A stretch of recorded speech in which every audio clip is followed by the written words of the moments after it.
Well, hello everybody, and happy Aquarius new moon to you.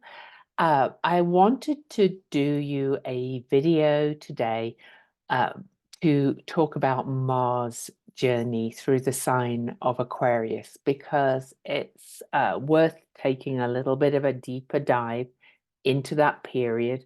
Mars will move into Aquarius on February the 13th and will only be there till March the 22nd because Mars is moving fast at the moment and it makes some quite significant aspects. Okay, so we're going to go through each of the aspects. So let me share my screen. I'm not going to draw a card for this or anything today because I'm going actually away for the weekend. So anyway, let's dive in. So you can see that Mars enters the sign of Aquarius on February the 13th at 1:05 a.m., leaving Venus behind in Capricorn. Mercury is still in Aquarius at that point. Chiron's wife, is still in Aquarius at that point. This is Circe, the sorceress, who I've been tracking as well, and the sun is still in Aquarius. So we're immediately getting much more Aquarius energy and the kind of erratic nature and the electric and the innovative energy of Aquarius heightens as soon as Mars moves into Aquarius. So Mars being both the warrior, but also the guardian, the protector, and very much about our drive and will and forward movement, is moving nice and fast. You can see that he's moving fast at this time. And he's a fiery kind of energy, Mars being the ruler of Aries and also Scorpio traditionally moves into this sign, and we get some fire and air really kind of mixing right away. But then the very next day, Mars will conjunct Pluto. And I have been calling this. Well, let's go show you. So on February the 14th, Mars conjuncts Pluto at 1:05 a.m. on Valentine's Day. So I've actually been calling this the Valentine's Day Massacre because I'm a bit of a joker and there was a thing called that. But Mars and Pluto is a little bit explosive. All right. Mars is, as I said, the warrior, very much driven, the pioneer, wants a lot of action. Pluto is digging in, doing the regenerative shadow work, digging in and looking at where we're going for Pluto in Aquarius. That the two of these meet at that critical 0 degree that I've talked about so many times is pretty big.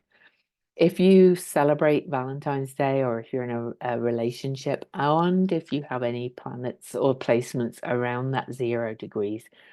The February the 14th is a bit of a day to watch. However, I don't like to only look at the shadow of these things. Mars and Pluto are the traditional Mars and modern Pluto ruler of Scorpio. And this is taking a deep dive into where we want to go with this Aquarius influx and overload of energy.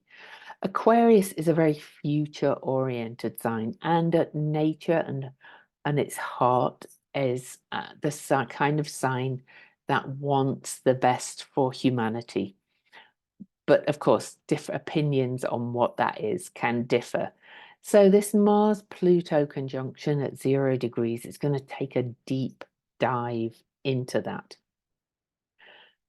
Now then, there is another little wriggle with this, and I actually do want to kind of take you back a little bit, and then I'll take you forward again. Mars met Venus on March the 6th, 2022 at that 0 Aquarius, and Venus is about to come into the sign of Aquarius also. So this may really bring to the future things that began almost 2 years ago on March the 6th, 2022, when Venus and Mars started their last cycle together. And if you think about Venus and Mars, I've mentioned Mars is the warrior, the guardian, the pioneer, your energy, your drive, action, will. Venus is social contracts. Venus is also money. Venus is also relationships and love and romance and creativity. There's all going to be these themes. And where are we going with all of that as well in the sign of Aquarius? So back to this Mars conjunct Pluto to bring us back to where we're going. This is going to be quite the start to this big influx of Aquarian energy coming on the back of the new moon that is on February the 9th as I record this. So you can see this is building, and this moon is beginning to gain light because we've just had the new moon. So the energy is building. Okay, so the next aspect that we will have is that Mars will come up and then will square the very next day, will square Haumea, the creatrix in the sign of Scorpio that is very much Mars and Pluto ruled. So we've just had this conjunction on February the 14th, and the very next day, Mars moves to 2 degrees Aquarius because he's moving fast. On that day, Venus is finishing up her journey in Capricorn on that 10th anaretic degree, and Mars squares Haumea, and that's giving a big indicator of where the next Pluto Haumea square will be. Pluto being death and rebirth, Haumea being very much a creatrix, birth, fertility kind of energy. It could not be clearer that we are building this really intense energy of what we are creating for our future. And we are beginning here to get this choice of where are we going with this Aquarian energy. All right, so we're, this ingress of Pluto into Aquarius has been absolutely wild. And just look at all this energy now of talking about Aquarius overload. So the next major aspect, now there is a little sextile to Pallas Athena, so there's a lot of kind of future visioning, ideas, truths coming out as well about where we are going. But then we have what I consider to be the main aspect of Mars' journey through Aquarius. So on February the 22nd, just over a week after the Valentine's Day massacre, Mars has moved to 6 degrees. Venus has moved into Aquarius and has been conjunct Pluto. And these two meet here at 6 degrees Aquarius. But not only that, the moon is in Leo, opposing the two of them slightly before the exact conjunction. Now, I'm making a video next week. We're actually going to record it on the 15th with a fellow astrologer, and we're going to be having a big look at this 6 degree Aquarius and 6 degree Leo axis. Not only is it the nodes of the USA, 6 degree Aquarius is also where Pluto was. When Uranus was discovered, Uranus was the first planet to be discovered by us. It was always there from our perspective, and that was back in 1781 as the USA was forming and all those kind of things were going on, the revolutionary period, French Revolution coming up as well, all of that kind of revolutionary energy. So this is really activating that, but not even there's even more than that. 6 Leo was where Chiron, the first centaur discovered in 1977. 6 Leo was where Chiron moved within the orbit of Saturn, which is a very rare event. Chiron usually travels between the orbit of Saturn and Uranus. The most visible boundary of our cosmos, we only knew of planets out to Saturn until 1781, and then Uranus that broke that open. Okay, but Chiron came in at 6 Leo, but then, and that was in 1992. And then in 1997, his wife, Chariklo, who's here, was discovered at 6 Leo. And she's just had her opposition. She was at 6 Aquarius opposing her discovery point.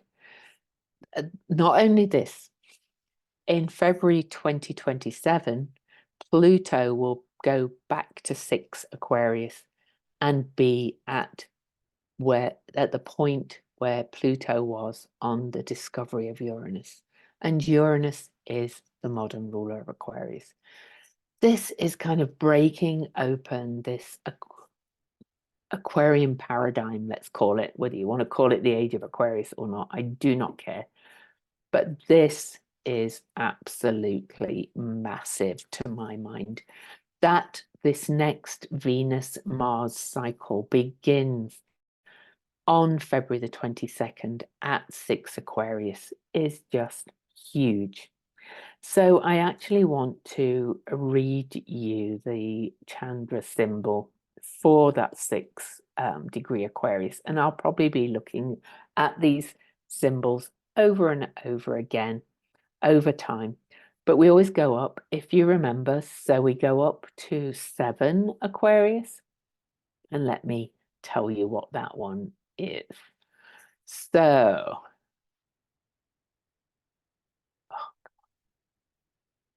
I'm actually going to read you the Omega symbol first. Someone turns back and looks again. The mountain has disappeared.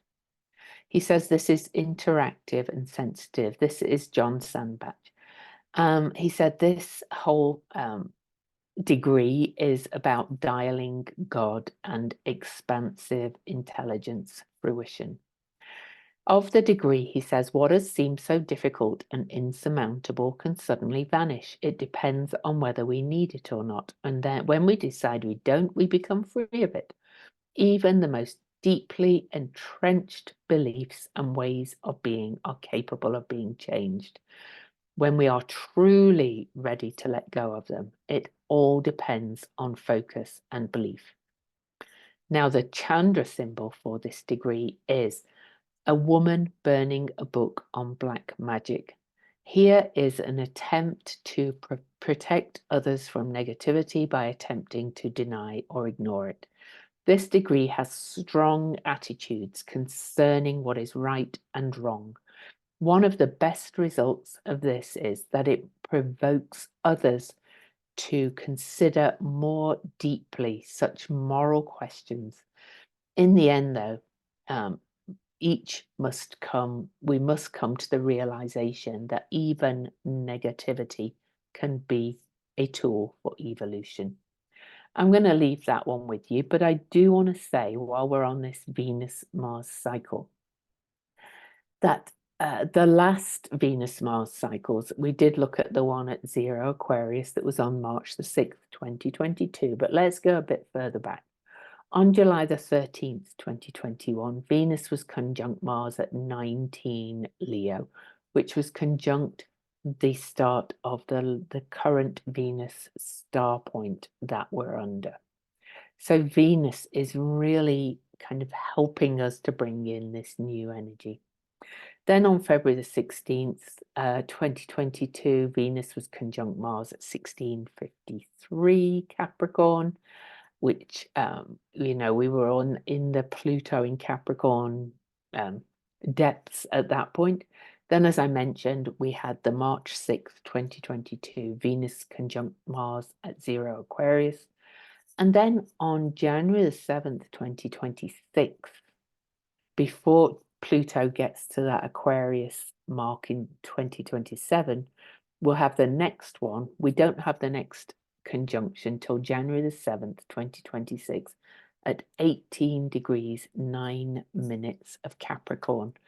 Now that one is also significant because we had a Venus star point in Capricorn very early in 2022. So these points are being hit over and over again. But there's even more than that. While we're at this 6 Aquarius opposing the moon 6 Leo, and I will get back to the rest of Mars transit in a moment, but on December the 6th, 2022, bear with me. Just as Venus and Ceres are about to move into Aquarius to hit Pluto again at that 0 degree mark, a day I've been looking at for ages, Mars is at 6 Leo, stationing retrograde, opposing that Venus-Mars point. There's something going to be fulfilled at that point, and Mars is going to go retrograde and revisit it. Now, I do have to say this is very explosive, but it also speaks to me more of the rise of the solar feminine, of the coming together to be more equal of the masculine and feminine. I think it bodes well for where we're going, to be quite honest. But Mars will then be retrograde from 6 Leo right through till February of 2025. So we're going to have a Mars retrograde over the whole inauguration kind of energy, which is going to be a little bit interesting to be quite honest. But as you can see, Mars goes back to 17 Cancer, and the USA is a Cancerian country. And guess what? The moon is opposing there at the time as well. This kind of feels to me, I've been long thinking, and I'm going to go back to the beginning again.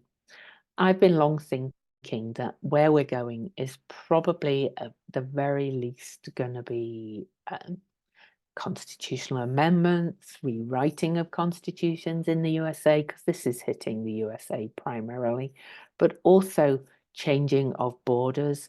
The Aquarius thing, there's going to be a lot of talk about changing borders and what's good for humanity as a whole. There's also going to be that energy of where these transhumanists are going, and with their crazy psychedelics and taking things and dreams of living on Mars when we should be protecting the Earth we're on. And so there's going to be all this kind of talk about science, social contracts, where are we going for the future? It's kind of crazily intense. And so that February the 22nd conjunction of Venus and Mars is really a big one that's going to be activated over and over again as Venus and Mars move into this new cycle and do not meet again till January the 7th, 2026. So mark that on your calendar. Mark that on your calendar. What is beginning? And do bear in mind that it's only just after the Mars-Pluto conjunction, and then Venus will conjunct Pluto as well. That's on February the 17th. So this is all pretty deep, Plutonian, a little bit explosive, but a little bit kind of also about nuclear. But I think there's also going to be some deep and big discoveries or inventions or innovations that will change our future as well. This is such a big period. But let's move on. I just want to take you through the rest of it now. Although in some ways, after all of that, it's a little bit of an anticlimax. But Mars will next square Jupiter. And, you know, that's big too, because Jupiter's in Venus sign and Mars has just been conjunct Venus. But as you can see, when, oh, sorry. Well, it would help if I did the square, not the trine. Sorry about that. February the 27th, Mars will square Jupiter. But you can see at that point, Venus is now moving ahead of Mars. Venus is caught up to Mars and is going to scoot ahead because she moves much faster.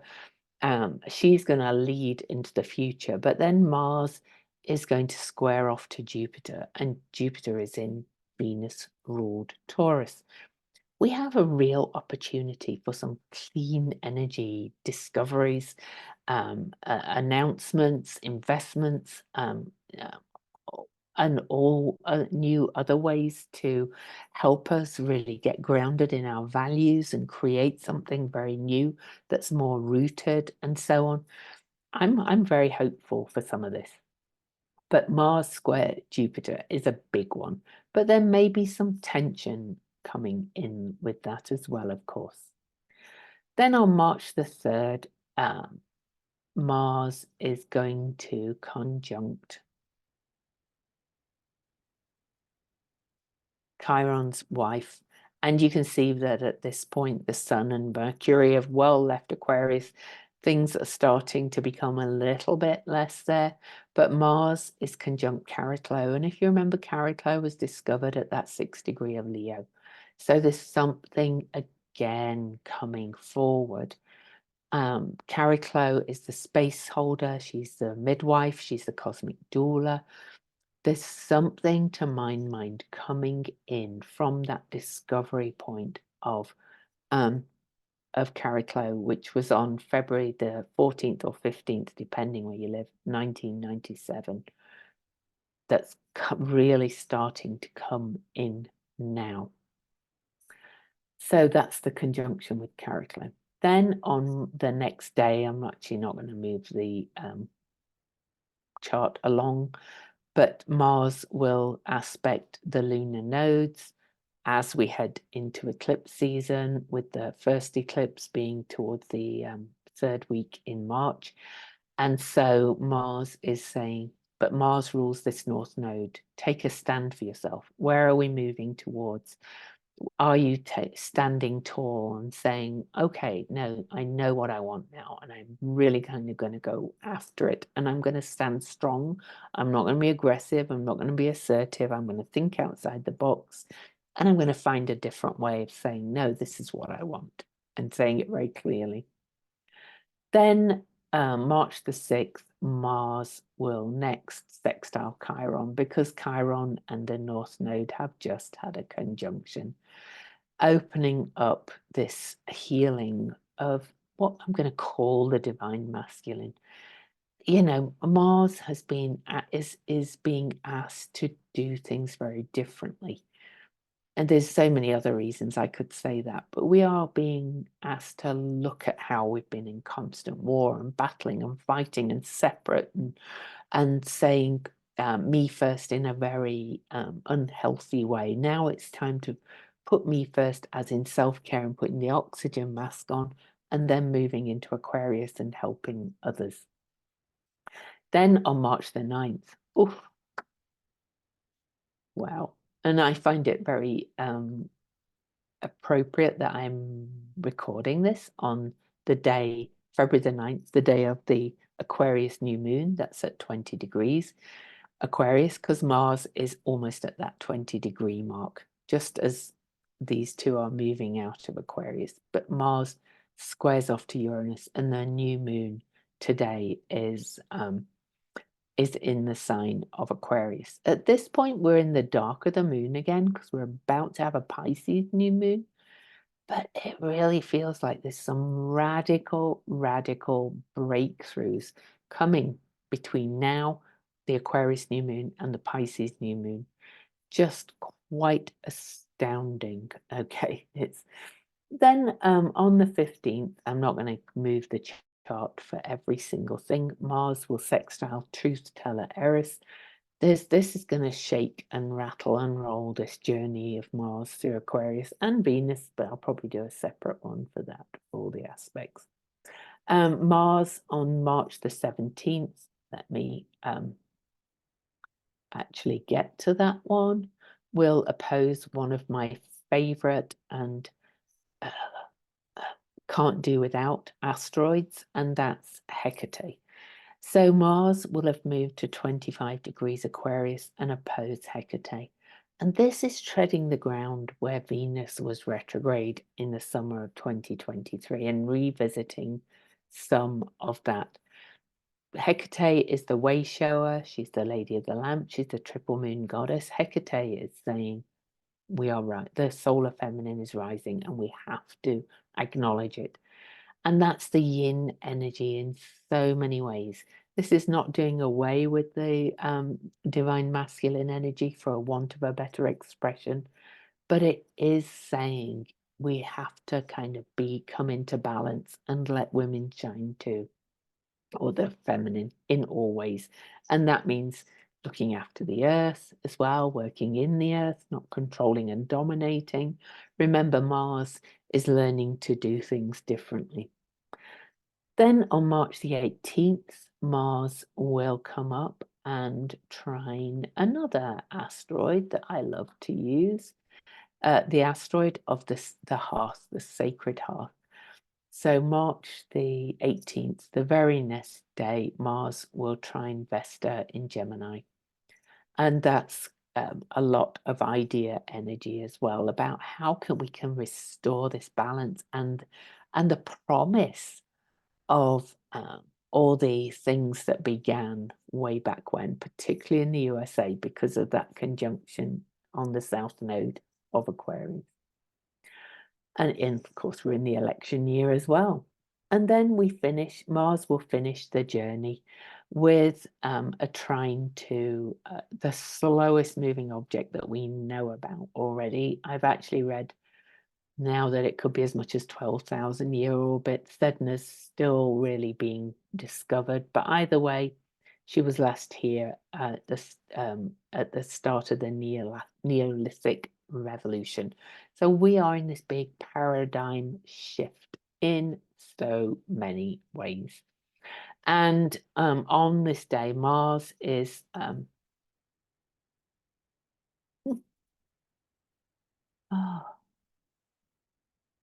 sorry. Nope. Oh, that's because it's a square. I'm sorry. On this day, Mars is finishing the journey in Aquarius, moves to this tense liminal chrysalis anaretic degree, having started conjunct Pluto and trine Sedna, who's about to move into Gemini for years.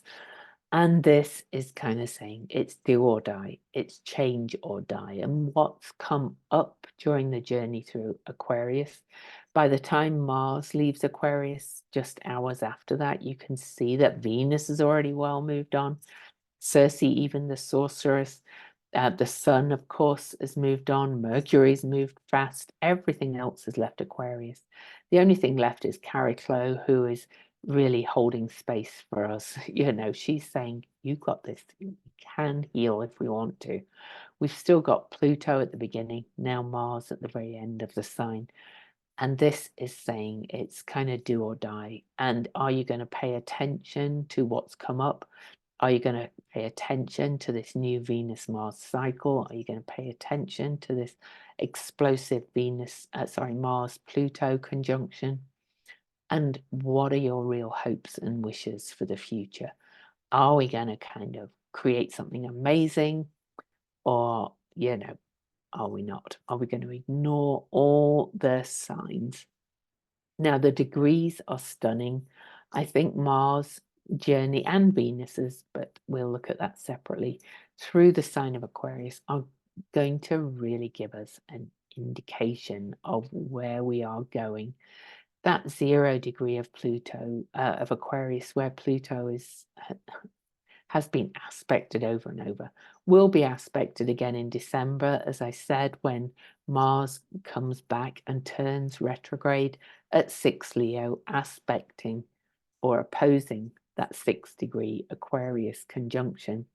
There's probably going to be something to be revisited then, but it's going to be a really interesting time. And all of this energy is just kind of so nerve exciting, so erratic, but also so innovative and new ideas. And I see people lifting literal kind of long held traumas and weights off their shoulders and releasing them and moving into this new dynamic. People are changing and growing.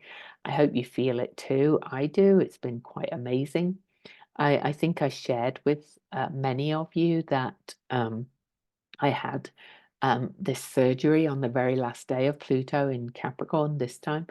And Pluto, I had it on the 19th. Pluto moved into Aquarius on the 20th. It was just a fatty lump, a lipoma, but it was big and it was pressing on nerves and being really irritating. And since I had the surgery, literally, I have lost 8 pounds already without really trying that hard.